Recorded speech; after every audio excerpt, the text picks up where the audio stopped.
நான் முதலாம் வகுப்பில் முதல் பருவத்தில் இருக்கக்கூடிய ஃபஸ்ட்டு பாட்டை பார்க்க போகிறோம். ஆலமரத்தில் விளையாட்டு.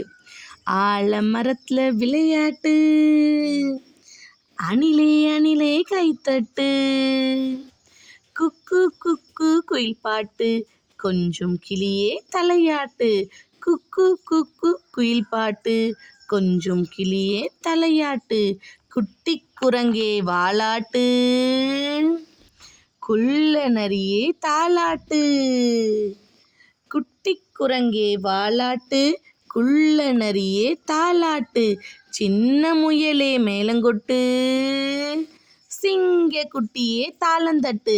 எல்லோரும் தான் ஆடிக்கிட்டு, ஏலேலோ பாடிக்கிட்டு, ஒன்றாக தான் சேர்ந்துக்கிட்டு, ஓடி வாங்க துள்ளிக்கிட்டு. இந்த மாதிரி தொடர்ந்து நிறைய வீடியோ பார்க்கணும். நம்மளோட சேனலை சப்ஸ்கிரைப் பண்ணி வச்சுக்கோங்க. பாய் பாய்.